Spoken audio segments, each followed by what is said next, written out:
Today's podcast is brought to you by Behind the Tech with Kevin Scott. Links in your favorite description, in your favorite podcast application. You can find things. And you can also find us here. We're there. Sorry. A lot going on today, Paul. A lot going on today. Give me a couple examples. GameStack Live from Microsoft, 12 o'clock. Not for everybody. I thought it was open to everybody. No, it's an invite-only thing, I think. Oh, is it really? Yeah, I think they're probably going to just bring people in over time. Like they kind of did this with xCloud, right? Right in the beginning, I think. Something like that. I think. I wish it wasn't. I wish it was just open. I don't understand what the big deal is. I don't know. Well, maybe that's news to me. Maybe not. And then there's also the Apple PR extravaganza at 1 p.m. Yeah. Actually, yeah, that's not super interesting to me just because... You don't want AirTags, Paul? Maybe? Possibly? AirTags? Maybe I don't care about things like that. Like, I just don't... AirTags is like not going to impact anyone who doesn't use all Apple stuff, so whatever. I mean, there's already stuff for this, right? Yeah, but it's not made by... That's true. They Tim do Cook. like the Apple logo. No, you're right. He hasn't blessed it with his holy app store. Right. That's what he should do is dress like the Pope every time he's on stage. You could have like a giant like golden rod in one hand and some kind of boiling kettle of something in the other. Walking around spreading incense. Chanting would be good. Maybe we could stand, kneel, and sit down at different times during the presentation. I'm pretty sure people already do when they applaud in these things. Oh, God. Although we haven't heard applause in these things in a while because they've not really been... Oh, it's been so good. So good. Maybe they could just as a reminder to everybody, Microsoft used to bring in fans to the last couple of Surface events they had live because they wanted more applause. Just in case you're wondering what still keeps me up at night. Hooping and a hollering. Mm-hmm. Yeah. Want to play to the home crowd, I guess. Some crowd. So I need to finish up my write-up on the battery life of the Surface Laptop 4, but it's pretty good. Mm-hmm. Yeah, it should be. It should be with those two. Which one did you get, the AMD or the... The AMD Ryzen 7. I would peg it reasonably at about 10 hours. Yeah, so. That's... No, those laptops are... laptops based on that chipset, that's reasonable. And when you compare it to the last gen, that's about 7 hours better in some cases. Yeah, it's an unfair comparison. It really is. I mean, this is like T-ball versus baseball. Right. Ted Williams just showed up to my kid's T-ball game and knocked one out of the park. Actually, Ted Williams is dead. But you understand. Anyway, yes, it is a significant improvement. That's good. The chipset, I mean, making that statement, 0.0% of people should be shocked. Like, it's almost the perfect laptop. Almost. All it needs is Ryzen 5000 and Thunderbolt 4, and like it would be the de facto. Like this is the chocolate chip cookie of the PC market, right? It's you know exactly what you're getting. There's no extra macadamia nuts there. It's just chocolate chip cookie, but right now it's more of like a sugar cookie because it's missing that little like thing that everyone wants, which is the chocolate. I don't build PCs, obviously. Well, I mean, not certainly. You should. They're fun. I have built PCs, but you should do it now. Oh, you shouldn't do it now. Now is a terrible time to build a PC because you can't find chips for anything. Please pay attention. So, what I meant was, for a PC maker, I didn't think it was possible to use the latest generation Intel chipsets and not support Thunderbolt or USB 4. No kidding. I really didn't think. I thought the thing that was going to bring Microsoft kicking and screaming into this world was just the fact that this thing is part of the chipset. It's part of the SoC or whatever. And I guess it's not. So I don't know. Yeah, that actually brings up an interesting question. Like, did they intentionally? Well, they obviously intentionally did it, but did they?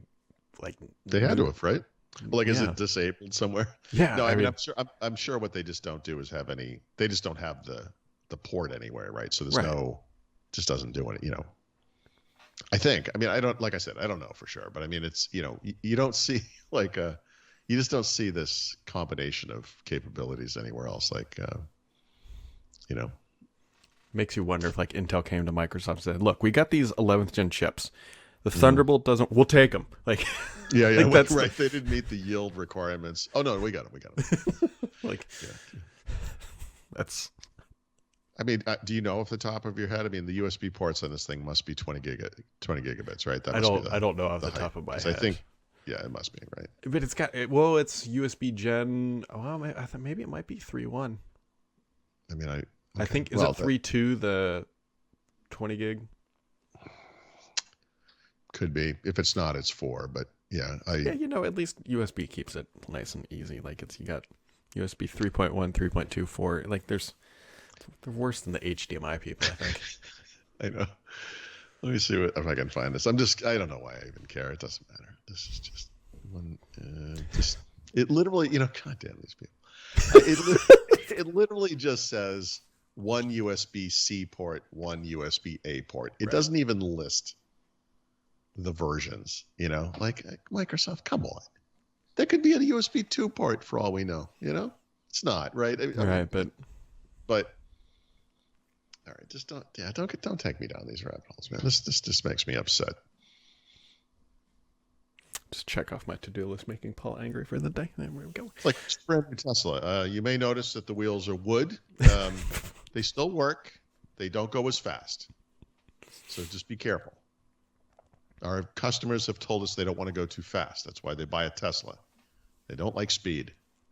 That is a conversation that has never happened. Mm-hmm. Also, a conversation that's never happened is I'm looking very forward to buying the next Google tracker. But what?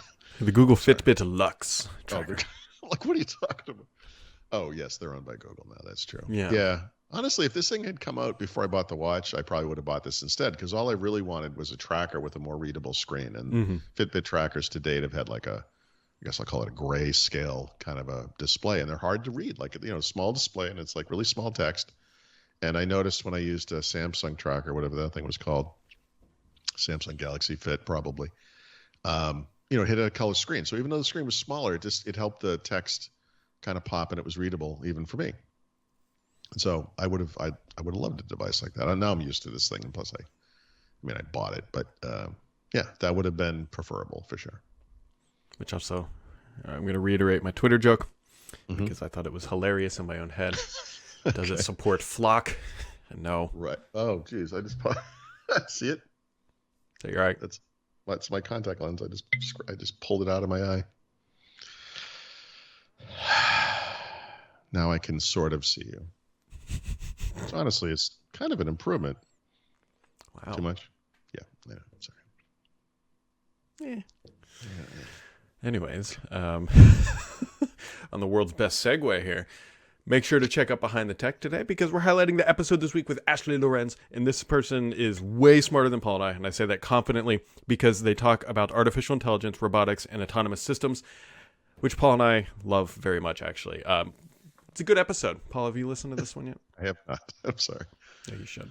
You should. It's good. It's out on all your major podcast platforms by Kevin Scott, Chief Technology Officer over at Microsoft. I don't know why I came back to Paul. I think I was... It's okay. Usually stay here and be like, check out Behind the Tech with Ashley Lorenz. With an Indian tear coming down my cheek because of all the garbage. I insulted both of us by saying that we're not smart. Well, I honestly, compared to the guys that he would be talking to on that show, we're not. I mean, let's recap this episode. Paul poked his own eye. This happens more and more frequently these days, and I don't think it's because I'm getting older and clumsier. I think it's because contacts are made really poorly now. They're just mass-produced, and I just know, like, I just said something about this to my wife, like, if you put in a pair of contacts 7 days a week, 5-ish days, one of them will go in backwards, and then you have to, meaning because it can pop and go in the opposite direction, it won't fit in that way, so you have to, like, pop it back the other way, rinse it off, pop it back in, and then your eye gets a little irritated. And you do this stupid little game every morning, and it's like, we should have perfected this technology. Like, this should just work. Why could it ever reverse itself in the little cup it sits in? And why does that happen? This happens sometimes. Like, I'll be cleaning my face in the shower and I pop up my. Well, I think they did perfect it. It's called LASIK. Yeah, I think I might be a little old for LASIK. Maybe not. I don't know. Honestly, I have no relation to putting in contacts or LASIK because I don't wear glasses, and knock on wood, Yeah, hopefully yeah. I don't need to for a while. Mm. So I have no idea what it's like to wake up and poke my eye every morning and put glass on it or whatever it is. It's Ugh. yeah, it's not glass, but it's nothing because obviously you can touch your eye, it doesn't hurt. Like Oh, people that's... are no, I know, but it's just you don't even No, notice it. Like like it's I believe you, but it's still like, as somebody I who just has did it. not... Look, I'm touching my eye, it doesn't hurt. Remember how I said Kevin Scott is way smart? Look at me, I'm touching my eye. Give me a prize. I know you can touch your eye. You can touch your brain and it doesn't hurt technically. I mean, there's no... Okay.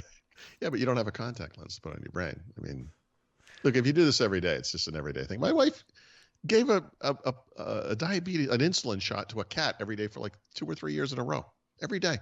Picked up the animal by her scruff, jabbed her with a needle, collected these things in one of those containers you have to have, right, for hazardous waste. Did this for years. Years. So you can get used to stuff. You know? Did she ever just look at you while she's just doing the injection, like, you're next? Like, that's what my wife would do. Well, no, I when we found out we were going to have to do this, my comment to the vet was like, I'm like, how much is this going to cost? You know, and it's like, blah, blah, blah, whatever. And I'm like, how much does it cost to put down the animal? And my wife's like, no, I'm going to do this. She did it every day. And then it cured itself, by the way, of diabetes. One day it was lollygagging around the house. We thought, okay, God, it's going to die finally. And turns out, Jesus Christ. it had insulin shock. It didn't need it anymore. It cured itself of diabetes. That was the day I learned you can do that. It's just thought it was a death sentence. And our wives say we're not empathetic. I don't know where Thank you. Thank you. Exactly. Exactly. Well, I don't know if the listeners got anything out of this episode, but you can probably get something out of Behind the Tech with Kevin Scott. It's right there. It's on all your major podcast platforms. Links in the description of wherever you're looking on this thing.